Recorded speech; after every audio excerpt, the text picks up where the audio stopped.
Marcos capítulo 4, versículo 1 a 9, diz assim: E outra vez começou a ensinar junto do mar, e ajuntou-se a ele grande multidão, de sorte que ele entrou e assentou-se num barco sobre o mar, e toda a multidão estava em terra junto do mar. E ensinava-lhes muitas coisas por parábolas, e lhe dizia na sua doutrina: Ouvi, eis que saiu o semeador a semear. E aconteceu que, semeando ele, uma parte da semente caiu junto do caminho, e vieram as aves do céu, e a comeram. E outra caiu sobre pedregais, onde não havia muita terra, e nasceu logo, porque não tinha terra profunda, mas, saindo o sol, queimou-se, e, porque não tinha raiz, secou-se. E outra caiu entre espinhos, e crescendo os espinhos a sufocaram, e não deu fruto. E outra caiu em boa terra, e deu fruto, que vingou e cresceu. E um produziu 30, outro 60 e outro 100. E disse-lhes: Quem tem ouvidos para ouvir, ouça. Vai agora para o versículo 14, de Marcos mesmo, Marcos 4, 14 a 20, que é a explicação da parábola. O Senhor Jesus diz assim: O que semeia, semeia a palavra. E os que estão junto do caminho são aqueles em quem a palavra é semeada. Mas, tendo a eles ouvido, vem logo Satanás e tira a palavra que foi semeada nos seus corações. E da mesma forma, os que recebem a semente sobre pedregais, os quais, ouvindo a palavra, logo, com prazer, a recebem, mas não têm raiz em si mesmos, antes são temporários. Depois, sobrevindo tribulação ou perseguição por causa da palavra, logo se escandalizam. E outros são os que recebem a semente entre espinhos, os quais ouvem a palavra, mas os cuidados deste mundo, e os enganos das riquezas, e as ambições de outras coisas, entrando, sufocam a palavra e fica infrutífera. E estes são os que foram semeados em boa terra, todos que ouvem a palavra e a recebem, e dão fruto, um 30, e outro 60, e outro 100. Amém, amados? Feche seus olhos e repete comigo: Senhor Deus, em nome do Senhor Jesus, fala comigo nessa noite. Amém. Os irmãos podem sentar-se. Amados, contar parábolas era uma prática bem comum no ministério de pregação do Senhor Jesus. Ele contou cerca de 40 parábolas ao todo, conhecidas. O que é uma parábola? É uma história simples da vida diária, que ilustra uma verdade moral e espiritual. Histórias do dia a dia, que eram aplicadas para a vida moral e espiritual. E essa parábola do semeador que lemos no início, ela é a porta de entrada para o entendimento de outras parábolas. Até porque ela foi interpretada. Jesus contou a parábola e interpretou a parábola, de tal modo que ela só precisa ser aplicada, porque ela já é explicada. Então, nessa parábola que acabamos de ler, nós encontramos o semeador, encontramos a semente e encontramos os solos em que a semente caiu. O semeador representa todo aquele que prega a palavra de Deus, todo aquele que anuncia as boas novas da salvação. E o Senhor Jesus Cristo foi o precursor por excelência. Ele foi, o pregador dos pregadores. Ele anunciou em toda parte o evangelho, toda parte daquela localidade, daquela época. E ele não pregava o que seus ouvintes queriam ouvir, mas o que eles precisavam, o que eles necessitavam ouvir. Isso era de praxe. Ele não escolhia a sua plateia, mas anunciava o evangelho a todos. Ele pregava para homens, para mulheres, jovens, crianças e adolescentes. Ele pregava individualmente, mas pregava também para multidões. Mas o mais interessante é que os melhores sermões do Senhor foram pregados para uma única só pessoa. O texto mais conhecido da Bíblia, João 3,16, foi pregado, foi ensinado ali a Nicodemos, porque Deus amou o mundo de tal maneira que deu o seu Filho unigênito para que todo aquele que nele crê não pereça, mas tenha a vida eterna. Então Jesus não menosprezava pequenos agrupamentos. Hoje em dia, infelizmente, tem pregadores que só pregam em grandes congressos, para grandes auditórios. Se eles forem convidados para pregar, ou ir numa casa, fazer um culto doméstico, eles se negam, porque tem pouca gente, são poucos ouvintes. Mas Jesus não era desse estirpe. Ele pregava para multidões, mas pregou também para Nicodemos, pregou também para a mulher samaritana que precisava de salvação e fez dela uma missionária na sua terra, em Sicar. Então, a pior coisa que tem é um pregador fresco, soberbo, altivo, orgulhoso, que ama os holofotes, que ama o glamour, que ama a plateia. Nós temos um exemplo ótimo de alguém que não era assim, que foi o Senhor Jesus, e o apóstolo Paulo, e tantos demais pregadores da atualidade. Então, o semeador é o pregador da palavra. Agora, a semente é a palavra de Deus. A semente é a poderosa palavra de Deus. Em Lucas 8:11, o Senhor Jesus disse que a semente é a palavra de Deus. Então, o que precisa ser semeado não é a palavra, não é o pensamento e nem a interpretação do homem, mas o que deve ser pregado é a poderosa palavra de Deus, porque ela é viva e eficaz e mais penetrante do que espada de 2 gumes, como diz Hebreus 4:12. A tarefa do pregador, como diz John Stott, é proclamar uma mensagem que não é dele mesmo. Já está aqui. Eu não tenho que inventar a roda. Já está aqui o conteúdo da pregação, a Bíblia Sagrada. Então, ele semeia a semente divina, o pregador, que é a palavra de Deus. Temos então o semeador, que é o pregador, a semente, que é a palavra, e os terrenos onde as sementes são plantadas. Esse é o contexto geral dessa parábola. E a primeira parte da semente, diz o Senhor Jesus, caiu à beira do caminho. Deixa a sua Bíblia aberta. Aí, novamente, versículo 3 e 4. Jesus disse, e aconteceu que, semeando ele, uma parte da semente caiu junto do caminho, e vieram as aves do céu e a comeram. Explicando esse ponto, Jesus disse no versículo 15, que os que estão junto do caminho são quem? São aqueles em que a palavra é semeada, mas tendo a eles ouvido,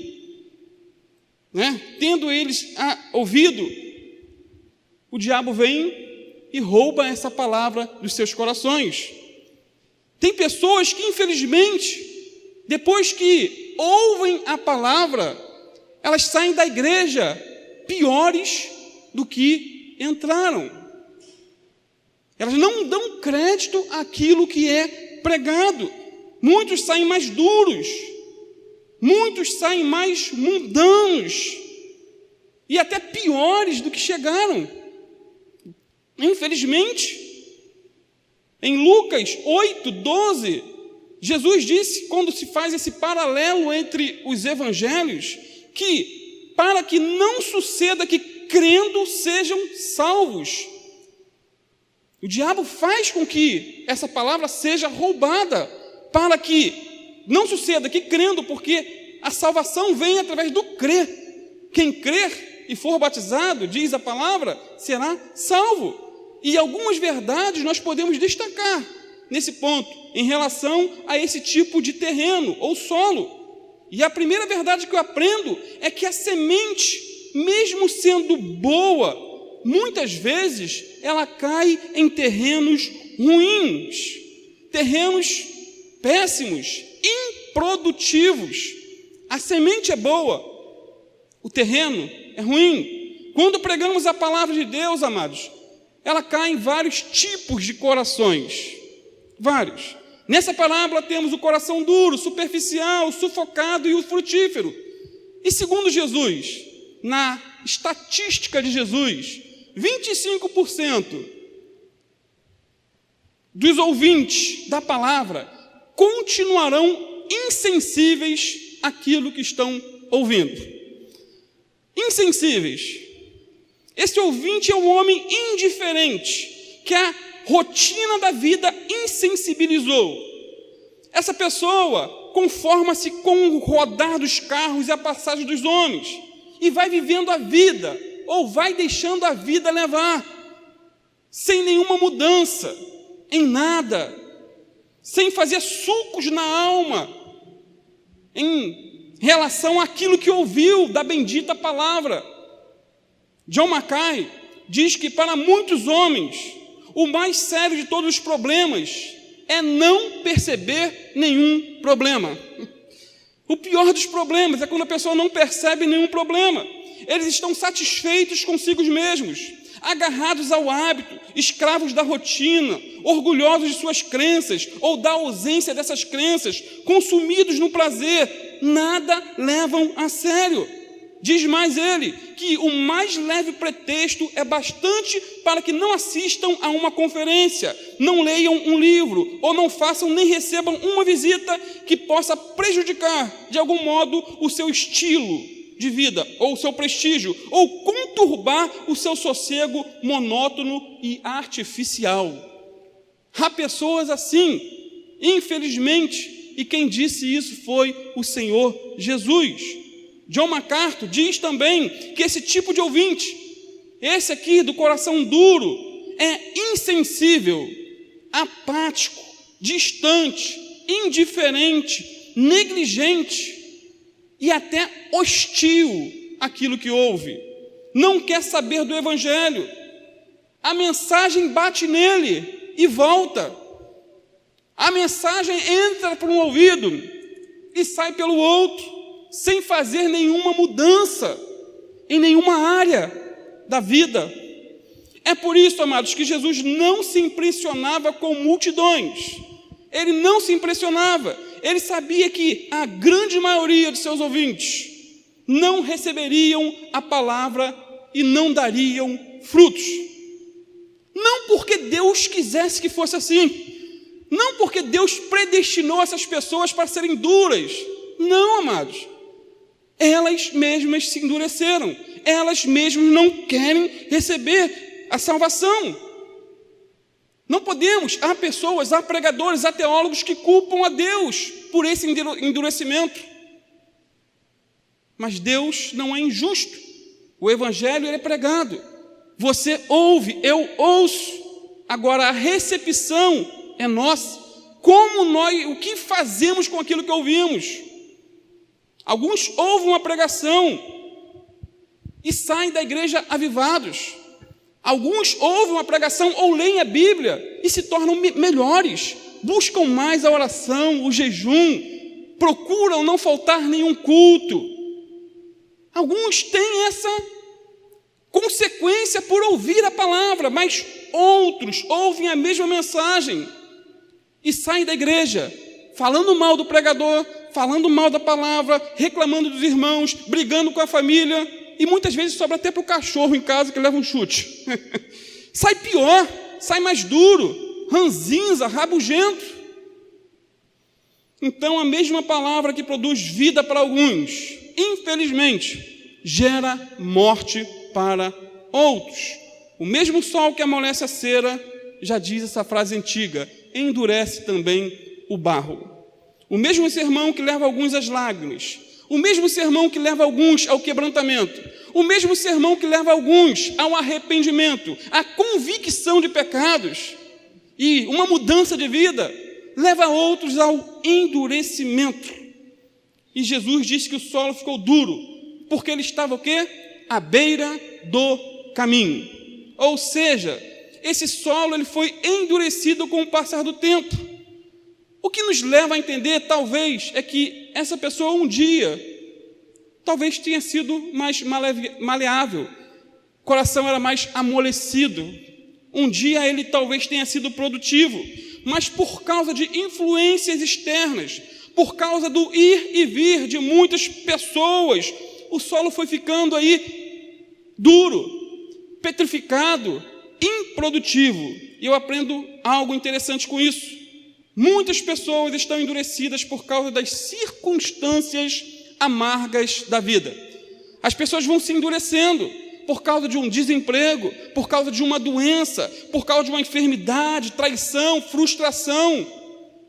Isso vai levando muitos a se endurecer, e outros que passam pelos mesmos problemas, às vezes ficam mais fortalecidos, mais animados, mais esperançosos em relação às coisas de Deus. E, infelizmente, não só somente agentes externos que podem endurecer o nosso coração, mas coisas internas, mas circunstâncias internas, como o pecado, ele pode e com certeza endurece o nosso coração. A prática do pecado impede a verdade da palavra de frutificar em nossa vida, seja ele qual for o pecado. Vai endurecendo, vai criando uma casca de insensibilidade para com a palavra, em todos os sentidos. Hebreus 3, 12 e 14 tem um texto muito impactante, quando diz assim: vede, irmãos, que nunca haja em qualquer de vós um coração mau e infiel para se apartar do Deus vivo. É possível se apartar do Deus vivo? O texto está dizendo que pode se apartar. Nunca haja em vós um coração mau e infiel para se apartar do Deus vivo. Antes, exortai-vos uns aos outros todos os dias, durante o tempo que se chama hoje, para que nenhum de vós se endureça pelo engano do pecado. O pecado é um engano, e endurece o coração, e faz com que a palavra de Deus fique infrutífera. Continua: porque nos tornamos participantes de Cristo, se retivermos firmemente o princípio da nossa confiança até o fim. Até o fim, não é pela metade. Princípio da confiança, uma fé perseverante até o fim. Então, consequentemente, quando o coração é duro, o diabo ganha vantagens. O diabo rouba a palavra. Quando a pessoa não entende a palavra, o diabo vem e a rouba, disse Jesus, aí no versículo 15. O diabo é ladrão. Ele é ladrão. Ele anda por toda parte fazendo mal. Mas na igreja, a sua especialidade é roubar a palavra de Deus no coração do ouvinte. É fazer com que ela não atente para o que está ouvindo. Que ela lembre lá da conta de amanhã, da prestação, do IPVA, do IPTU e tantos impostos aí que nos sobrecarregam financeiramente. O diabo é especialista em roubar a palavra do coração. O diabo, ele rouba, às vezes, a atenção. Faz lembrar de certa feita Spurgeon dizendo que ele pregando a palavra, uma mulher entrou pelo meio do corredor da igreja de tamanco. E aquilo ali foi o alvo, foi o estopim para muitos se desviarem da palavra e não atentarem mais para a pregação do evangelho, por causa de uma mulher com um tamanco fazendo barulho dentro da igreja. Você acha que o diabo usou aquela mulher? Provavelmente. Então, o propósito da pregação, amados, é quebrar os corações duros. A palavra de Deus é martelo, que esmiuça a penha. Mas não só quebrar corações duros, mas também curar os corações feridos, sangrando. Esse é o propósito da pregação. Então, quando o solo está duro e pisado, ele pode ser restaurado, e graças a Deus por isso. Graças a Deus por isso. Ele pode ser remexido, esse solo pode ser revirado, ele pode ser afofado, amolecido, adubado, ele pode ser regado. Assim como muitas vezes permitimos que o nosso coração se endureça, podemos também agir para que ele amoleça. Eu não sei se você se enquadra nessa palavra e diz: poxa, meu coração é duro. Mas essa não é uma palavra final para você, para te desestimular. Quero mostrar que há jeito Para Deus, todas as coisas são possíveis. Podemos nos arrepender aos pés do Senhor, podemos chorar pelos nossos pecados, podemos clamar ao Deus vivo, porque Ele é rico em misericórdia e grande em benignidade. Se você se prostrar, reconhecendo, meu coração é duro, eu estou insensível, as lutas da vida estão me estragando, o meu pecado está me destruindo, você pode se humilhar hoje. Hoje é dia de salvação para você. Nós servimos a um Deus que está sempre pronto a perdoar e levantar o caído. Joel 2,13 diz para você e para mim o seguinte: e rasgai os vossos corações, e não as vossas vestes, e convertei-vos ao Senhor, vosso Deus, porque Ele é misericordioso e compassivo, tardio em irar-se, e grande em benignidade, e se arrepende do mal. Esse é o Deus que servimos, um Deus que tem misericórdia quando há arrependimento verdadeiro, quando a pessoa cai em si e diz: realmente eu estou endurecido pelo engano no pecado ou pelas circunstâncias da vida. Então, o agricultor, para amolecer a terra, precisa passar o quê? O arado, precisa rasgar o terreno. Essa é a atitude que ele tem que fazer. Da mesma maneira, nós precisamos rasgar o nosso coração, amados, reconhecendo os nossos pecados e nos arrependendo deles de todo o coração. E eu creio firmemente no Deus do impossível, no Deus que amolece corações duros. Amém, amados? A segunda semente caiu num solo rochoso, com pouca terra. Veja comigo, versículo 4, 5 e 6. E outra caiu sobre pedregais, onde não havia muita terra. E nasceu logo porque não tinha terra profunda, mas, saindo o sol, queimou-se, e porque não tinha raiz, secou-se. Versículo 16 e 17, Jesus explica a parábola dizendo que aqueles que foram semeados em lugares pedregosos são os que, ouvindo a palavra, imediatamente com alegria a recebem, mas não têm raiz em si mesmos, antes são de pouca duração. Depois, sobrevindo tribulação ou perseguição por causa da palavra, logo se escandalizam ou se desviam. Que palavra atual! Como temos desviados em nosso meio. Existem os desviados de fora, que não vêm mais à igreja, e existem os desviados de dentro. Continuam vindo, mas estão distantes do Senhor. E se não tomarmos cuidado, você, eu, podemos, nos próximos dias, meses ou anos, também nos tornarmos um desviado. Que Deus nos guarde disso. Agora, que tipo de terreno é esse aqui? É um solo bom, mas sem profundidade. Por baixo desse terreno existem pedras, concreto, calçada, que impedem a árvore ou a planta de frutificar, de criar raízes. Quais lições podemos aprender, amados, com esse tipo de ouvinte aqui? A primeira é que não basta ouvir a palavra com alegria, é preciso praticar a palavra com prazer. Não basta ser ouvinte da palavra. O versículo 16 diz, explicando, Jesus disse que esses são os que, ouvindo a palavra, imediatamente com alegria recebem. Veja bem, ele é um bom ouvinte, gosta de ouvir a palavra, gosta da palavra, gosta de ler a Bíblia, gosta de ouvir sermões, e é bom ouvir sermões. A expectativa dele na hora do culto, ele ama o louvor, mas a expectativa dele é a pregação da palavra. Mas ele não só ouve, mas o texto diz que ele ouve com alegria, com júbilo, disse Jesus. E, na verdade, isso tem que ser sempre a nossa atitude com a palavra. Temos que estar sempre ouvindo com alegria, temos que receber a palavra de Deus com prazer. Temos que receber. No entanto, crentes que nascem no fogo do entusiasmo, geralmente morrem no fogo das provações. Ele é todo serelepe, né? Escuta uma pregação, fica todo entusiasmado, mas infelizmente quando vem a prova é que vai dar um atestado de fidelidade ou não. Muitos são como plantas aquáticas, levados pelas ondas dos problemas. O problema vem, a pessoa debanda para o outro lado, Marcos 4:17, Jesus disse que, mas não tendo raiz em si mesmos, antes de pouca duração, depois sobrevindo tribulação ou perseguição por causa da palavra, se desviam.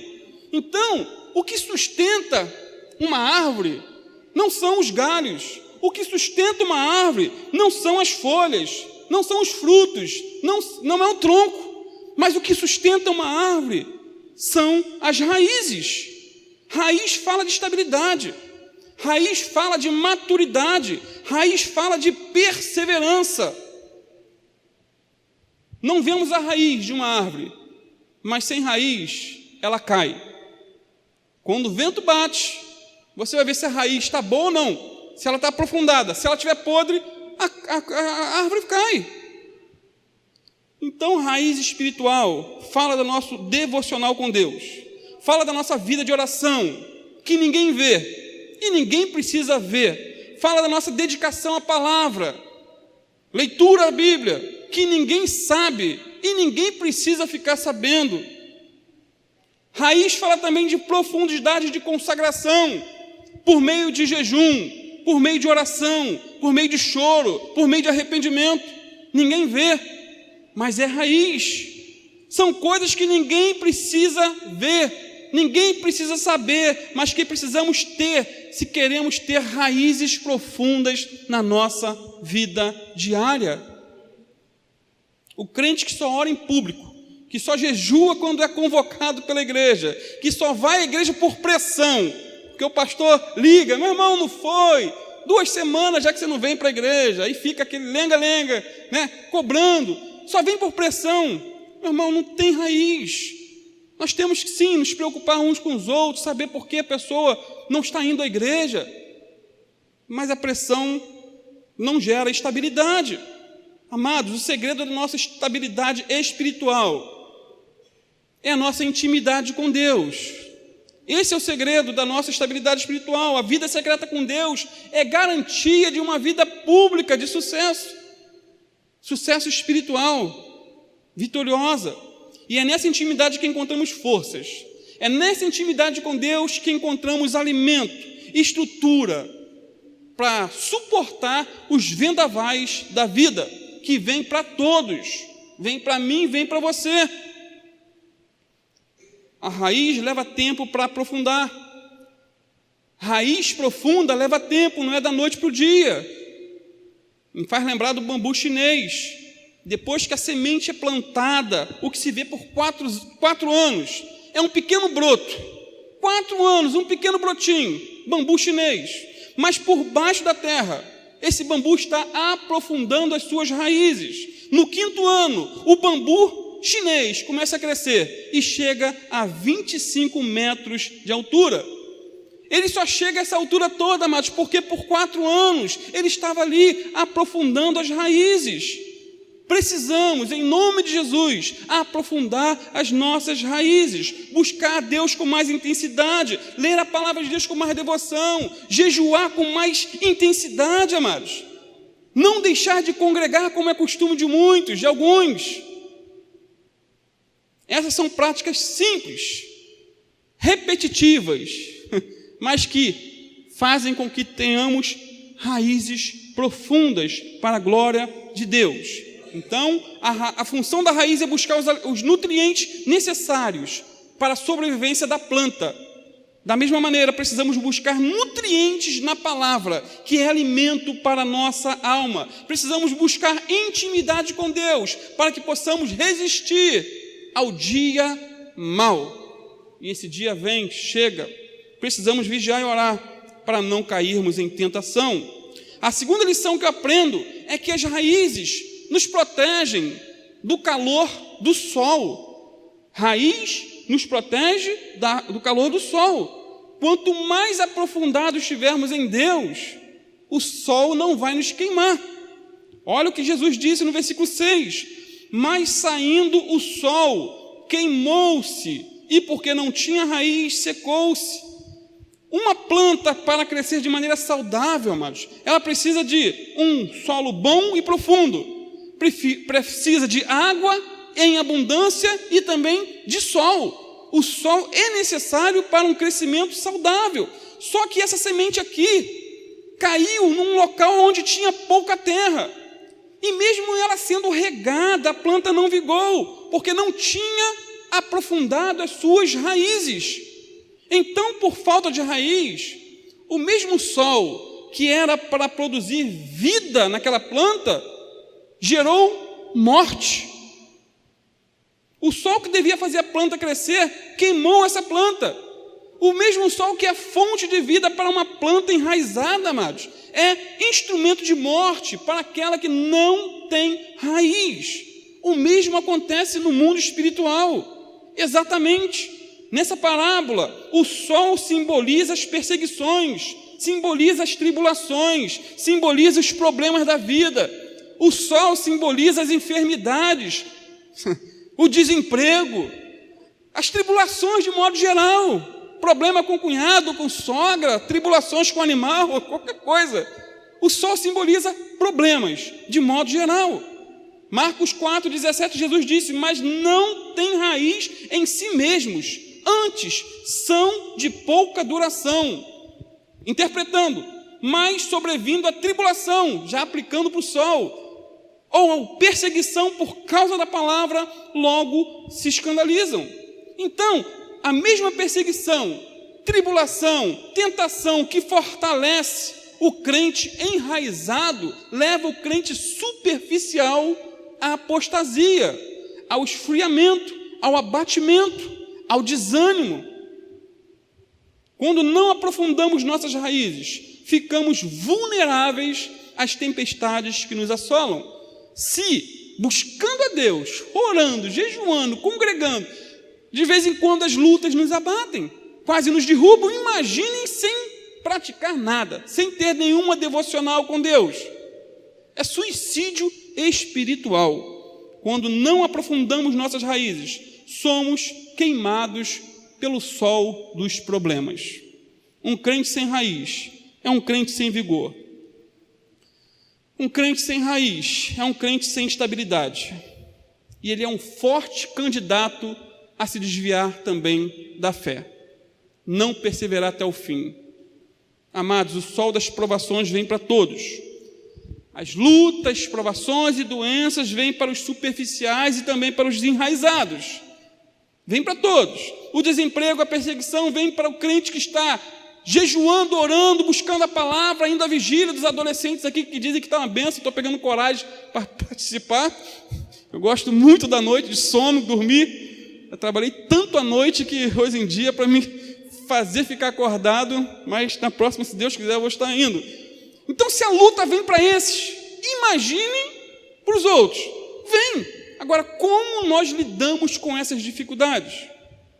O dia mau vem para todos, mas um se fortalece na prova, o outro se desvia no meio dos problemas. Essa é a grande realidade. O mesmo fogo que consome a palha purifica o ouro. Alguns por falta de raízes profundas, por falta de um conhecimento profundo das Escrituras, por falta de uma vida mais intensa de oração, mais regular de jejum, alguns por falta disso retrocedem. Isso quem disse foi Jesus e não eu. Jesus falou que o desvio da fé é uma realidade triste para muitos. A apostasia é um perigo real e ninguém aqui está isento disso. Que Deus nos guarde, que Deus te fortaleça, te mantenha de pé, nos mantenha de pé. Então, mesmo em meio às lutas, não podemos desfalecer. Jeremias 17:8 diz que bendito o homem que confia no Senhor e cuja esperança é o Senhor, porque ele é como a árvore plantada junto às águas, que estende as suas raízes para o ribeiro e não receia quando vem o calor, mas sua folha fica verde, e no ano de sequidão não se perturba, nem deixa de dar frutos. Que esse seja o nosso desejo e a realidade das nossas vidas, que tenhamos raízes profundas e quando vir o sol, quando vir o calor, as nossas folhas continuem verdes para a glória de Deus. Como está o solo do nosso coração? Eis a pergunta. Temos crescido espiritualmente? Temos produzido frutos para a glória de Deus? Ou a cada dia estamos mais secos, mais queimados, mais duros, insensíveis e desviados? Qual é a nossa realidade? Qual é o diagnóstico que você dá para você mesmo nessa noite? Amados, a terceira parte da semente caiu no solo sufocado, cheio de espinhos. Veja comigo, versículo 7. E outra caiu entre espinhos, e crescendo os espinhos, a sufocaram e não deu fruto. Semente em meio aos espinhos. Já vimos a semente na beira do solo pisado, a semente entre pedregais e agora a semente entre espinhos. E Jesus explicando aí no versículo 18 e 19, ele diz que estes aqui são os que ouvem a palavra, mas os cuidados do mundo, a sedução das riquezas e a cobiça de outras coisas, entrando, sufocam a palavra e ela fica infrutífera. Aqui não vemos um solo duro, aqui não vemos um solo pedregoso. É um terreno bom, profundo, bem arado, bem irrigado. O solo é excelente. O problema todo é que a boa semente caiu juntamente com uma semente ruim, com espinhos. A semente boa talvez fosse de trigo, mas a semente ruim era espinhos. E não é possível, amados, o trigo e os espinhos crescerem juntos e os dois vingarem. Um vai sugar os nutrientes do outro. Na verdade, o espinho cresce mais rápido. Na verdade, o espinho consome os nutrientes da terra e, por fim, mata o trigo. Coisa ruim cresce rápido, não é? Você planta aí um pé de manga, olha quanto tempo vai demorar para crescer e dar uma manga, uma fruta. Agora, o espinho você não precisa nem plantar, ele cresce sozinho. A grande verdade é que coisa ruim cresce rápido. Você sabia que as seitas e heresias crescem mais rápido que igrejas genuinamente cristãs? Que pregam a palavra, é mais difícil, é mais demorado. O falso evangelho avança mais rápido, amados, do que a verdadeira palavra de Deus. Me faz lembrar de um pastor que planta igrejas no interior do Brasil. Ele diz que o trabalho ali é duro. Com um ano de igreja, 10 a 20 pessoas se convertem. Um ano, pregando, visitando, jejuando. Um ano, 20 pessoas se convertem. Com 2 anos, chega a 30 membros. Aí vem uma igreja dessas que prega um evangelho fácil, prega umas coisas estranhas, constrói um mega galpão e no dia seguinte está lotado. Lotado. Não tem mais espaço para ninguém. A inveja não é isso. O problema é o que está sendo oferecido. Coisa ruim cresce rápido. Os espinhos, aqui no texto, estavam concorrendo com a boa semente. Estavam sugando toda a vitalidade e nutrientes da terra. E não estava alimentando o trigo. Agora, quais os espinhos mencionados por Jesus que sufocam a palavra na nossa vida? Quais são os espinhos? O texto diz claramente. Primeiro espinho, os cuidados do mundo ou preocupações desta vida. Não é isso? Tudo que está relacionado ao nosso dia a dia, amados, pode sufocar a palavra de Deus. Coisas lícitas podem nos desviar de Deus. Casamento, trabalho, filho, escola, o comer, o beber, o vestir, tudo isso podem ser espinhos em nossa vida, ao ponto de sufocar a palavra em nosso coração, se não tomarmos cuidado. Eu fiquei 2 cultos sem vir à igreja, por causa de trabalho. Quarta-feira passada e domingo passado. E eu cheguei a um ponto de falar com o supervisor, meu amado, quarta-feira pode ter o trabalho que for, eu saio 5 horas da tarde, no meu horário. E domingo que eu estiver de escala, 5 horas eu estou indo embora, porque eu estou sufocado. O trabalho está consumindo o meu humor, a minha vitalidade, a minha saúde. E ele, graças a Deus, não, pastor, você pode sair quarta-feira, 5 horas em ponto, vai embora, e domingo que você for escalado, 5 horas você vai embora. Porque na última quarta-feira eu saí 7 horas do trabalho, e no domingo saí 6. Cheguei em casa 7 e pouca, já sem nenhum vigor, sem nenhuma condições físicas de vir para o culto. Se eu viesse, era só para dormir. Coisas lícitas, precisamos trabalhar, precisamos. Mas estava me sufocando. E foi uma simples conversa com toda a educação, o problema foi resolvido para a glória de Deus. Então, coisas lícitas podem se tornar ilícitas dependendo de como eu e você, como nós lidamos com elas. O comer, o beber, o vestir são coisas lícitas, mas podem transformar-se em preocupações capazes de nos estragar espiritualmente, nos definhar espiritualmente, sugar todos os nutrientes da nossa vida. A preocupação excessiva com família, trabalho e até preocupação com a igreja podem sufocar a palavra de Deus em nosso coração ao ponto de nos tornarmos infrutíferos, mesmo cuidando de coisas lícitas. Lucas 21, 34, na linguagem de hoje, diz assim, bem interessante.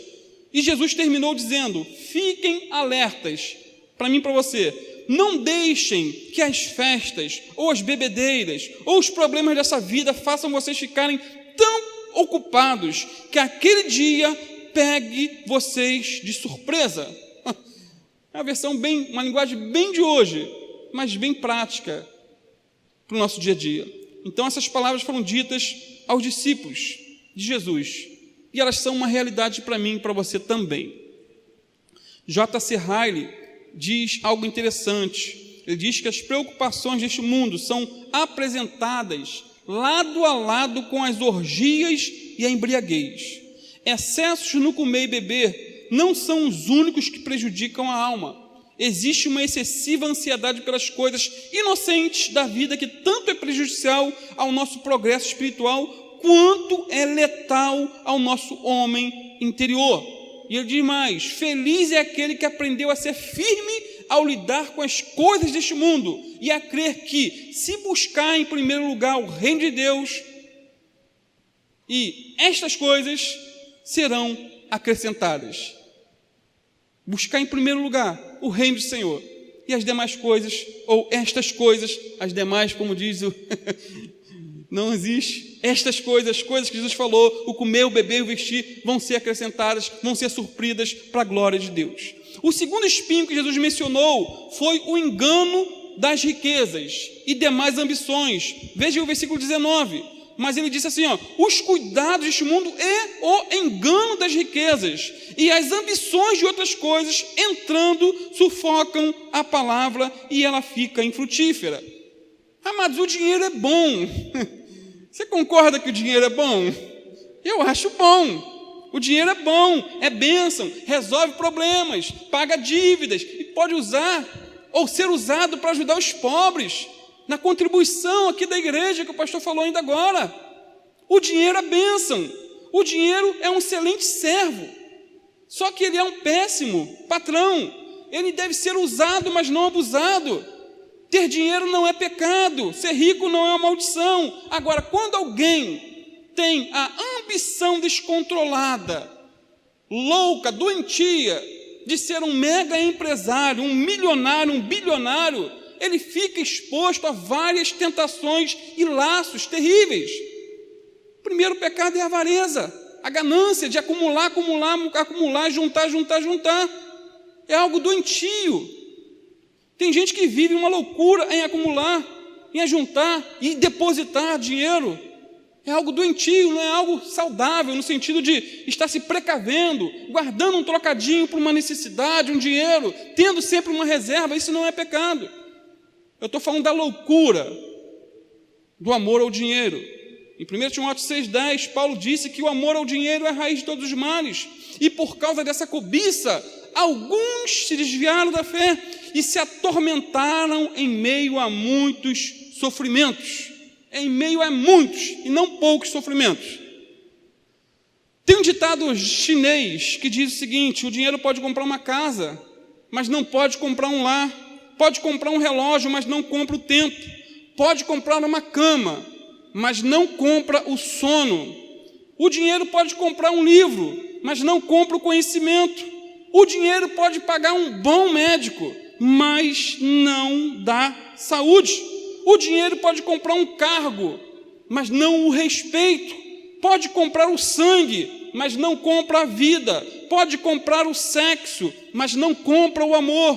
Pode comprar pessoas, mas não verdadeiras amizades. É forte.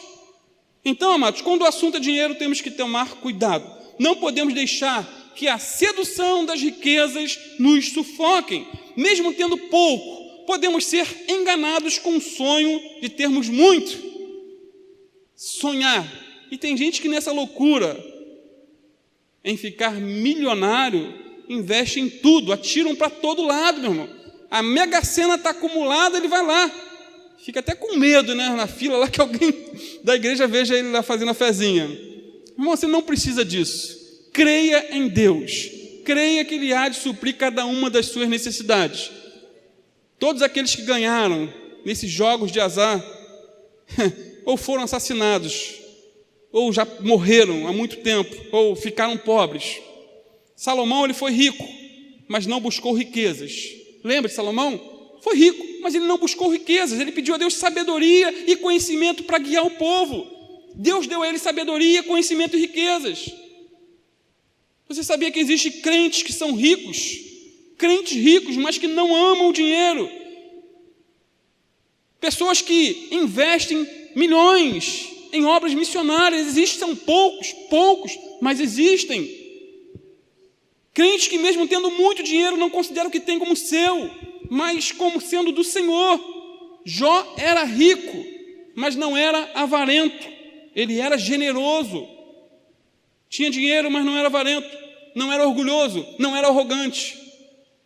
O terceiro espinho mencionado por Jesus foram os deleites da vida. Olha o versículo em Lucas 8,14. Na verdade, quando faz um paralelo, Jesus acrescentou nesse evangelho deleites da vida. E esses deleites podem sufocar a palavra e sufocam a palavra. Falam de prazeres da vida. Falam de entretenimentos variados.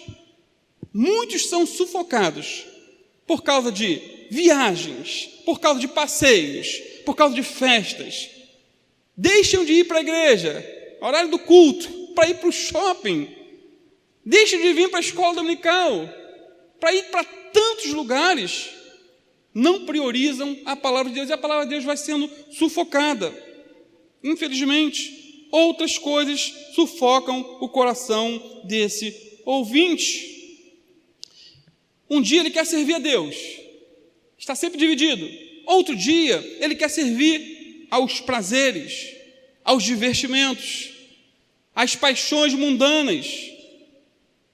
Hebreus 6, versículo 7 e 8. Olha o que diz: quando a terra de um lavrador recebeu muitas chuvas e surgiram boas colheitas, aquela terra obteve a bênção de Deus sobre ela. Porém, se continuar dando safras de ervas daninhas e espinhos, essa terra é considerada imprestável e está pronta para ser condenada e queimada. Então, os espinhos podem fazer com que nos tornemos imprestáveis para Deus. Que Deus nos guarde. Espinho mata, espinho fere, espinho não produz frutos. Espinho é o desprazer do agricultor. Como podemos arrancar esses espinhos da nossa vida? Literalmente falando, o próprio solo ele não pode fazer isso. Na parábola, o solo é vítima dos espinhos. Eles vieram de fora. A boa semente também veio de fora, é a palavra de Deus. Mas nós não somos robôs. Não somos inertes, sem opção de escolha e vítimas. Nós temos, amados, o poder dado por Deus de rejeitar esses espinhos nas nossas vidas. Amém? Temos esse poder dado pelo Espírito Santo. Podemos resistir em nome de Jesus aos cuidados desse mundo. Podemos vigiar e orar constantemente para não cairmos na tentação das preocupações e ansiedades da vida. Podemos meditar nas Escrituras, diariamente descansar no Senhor, porque Ele cuida de nós. Como diz 1 Pedro 5,7, que temos que lançar sobre Cristo toda a nossa ansiedade, porque Ele tem cuidado de nós, tem cuidado de mim, tem cuidado de você. Graças a Deus por isso. Por fim, concluindo, a quarta semente, ou parte da semente, caiu em solo bom. Versículo 8. E outra caiu em boa terra e deu fruto, que vingou e cresceu, e produziu 30, outro 60 e outro 100. E Jesus disse que esse é um terreno bom, amados, e que a semente da palavra é lançada. A pessoa ouve atentamente, guarda o que ouve e age produzindo frutos. Ela é frutífera, não é perfeita, porque perfeição só no céu, mas ela é frutífera para a glória de Deus. Em Lucas 8,15, Jesus disse que essa pessoa, depois de ouvir a palavra, a retém num coração honesto e bom, e dão frutos com perseverança. O interessante é que todos ouvem a palavra, todos aqui ouvindo nessa noite, e aqui na palavra, todos são ouvintes. O primeiro ouvinte, o de coração endurecido, ele não é surdo, ele ouve, mas não entende, não compreende. O segundo ouvinte, o de coração superficial, também não é surdo. Ele é bom ouvinte, até se alegra com a exposição da palavra, mas seu problema é a superficialidade no ouvir. Ele ouve, mas não guarda, ouve, mas não pratica, com perseverança. O terceiro ouvinte, de coração sufocado, também não é surdo, também é um bom ouvinte, mas outras vozes abafam a voz de Deus, a voz da palavra de Deus no seu coração. Outras vozes, como os cuidados da vida, carreira, família, diversões, tudo isso concorre com a palavra e ela fica infrutífera. Agora, esse ouvinte de coração bom e honesto, ele é diferente. Ele ouve, tem ouvidos e ouve. Ele ouve e compreende. Ele deixa a palavra ir ao fundo do coração. Ele coloca em prática a mensagem e por isso frutifica. Ele não deixa o diabo roubar a palavra em seu coração. Ele não recebe a palavra de Deus com alegria momentânea. Ele não fica só alegre de momento, mas uma alegria perseverante. Ele sabe ouvir, sabe examinar o que ouve e reter o que é bom, segundo a direção do Espírito Santo de Deus. Os crentes da cidade de Bereia, eles eram bons ouvintes, ouvintes que davam frutos. Paulo pregava, e eles examinavam nas Escrituras se o que Paulo pregava estava batendo, estava de acordo.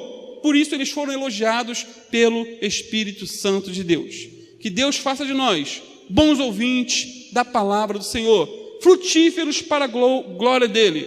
Que venhamos frutificar na obra, se envolver nos trabalhos da casa do Senhor, se envolver, frutificar, praticar a palavra, tudo isso para a glória de Deus. Amém, amados? Vamos ficar de pé, vamos estar orando. Feche seus olhos. Pai amado, em nome de Jesus, te louvamos, Pai, por essa palavra, por esse texto tão rico, com tantas mensagens para o nosso dia a dia, tanta praticidade. Santo Deus, que o Senhor venha nos ajudar, Pai. Se o nosso coração está duro, Senhor, só o Senhor sabe, o Senhor conhece o nosso interior, o Senhor conhece a nossa vida, conhece individualmente cada um aqui, Pai. O Senhor sabe quem está aqui endurecido, que ouve a palavra, entra por um ouvido e sai pelo outro, Pai. Mas o Senhor é poderoso, Senhor, para convencê-los nessa noite, nos convencer se estivermos com esse coração duro. Pai, quebrar o nosso coração, rasgar, amolecer, Senhor, com a água do Teu Espírito Santo. Senhor, transforma vidas aqui nessa noite, eu te peço, em nome de Jesus. Pai, se temos um coração, Pai, pedregoso, onde tantas coisas, Senhor, têm impedido a raiz de aprofundar, Senhor. Pai, que o Senhor venha, em nome de Jesus, nos ajudar, Senhor, a arrancar todas as pedras, Senhor, a aprofundar nossas raízes através da Tua palavra, através da oração, da consagração, Pai. Senhor, sabemos que sem Ti nada somos, sem Ti nada podemos, carecemos da Tua graça, carecemos do Teu poder, Senhor. Dá-nos um coração igual ao Teu, limpa-nos, Senhor, arranca todos os espinhos, Senhor, tudo aquilo que impede, Senhor, nos impede de frutificar na tua obra, Pai, na tua casa. Senhor, em nome de Jesus, carecemos do teu poder, Senhor. Sabemos que o Senhor tem nos dado poder, Pai, para resistir a muitas coisas, mas sem Ti nada podemos fazer. Carecemos da unção do alto, carecemos do revestimento de poder, carecemos, Senhor, do convencimento do Teu Espírito Santo, Pai amado, para prosseguirmos nessa caminhada. Toma a vida de cada um aqui, Senhor, aqueles que estão desanimados, abatidos, frustrados, Senhor, em meio a tantas desilusões da vida, tantas frustrações, tantas tentativas de se levantar e depois cair, Pai. Senhor, segura pela mão essa noite, Senhor, fortalece, levanta os caídos, salva os perdidos, Senhor. Nós te pedimos em nome do Teu Filho Jesus, cobre-nos com o sangue do Cordeiro, Pai. Precisamos de Ti, Santo Deus, em nome de Jesus, toma nossas vidas, Senhor. Pai, cobre-nos com o sangue do Cordeiro. Senhor, liberta-nos, Senhor, de todo mal. Cura-nos, Senhor, o nosso corpo físico também, aqueles que estão enfermos. Cura a nossa alma, Senhor, também. Perdoa os nossos pecados, Pai amado. Tudo aquilo que temos feito que tem entristecido ao Teu Espírito Santo, Pai amado. Limpa-nos, Senhor. Limpa-nos com o sangue do Cordeiro.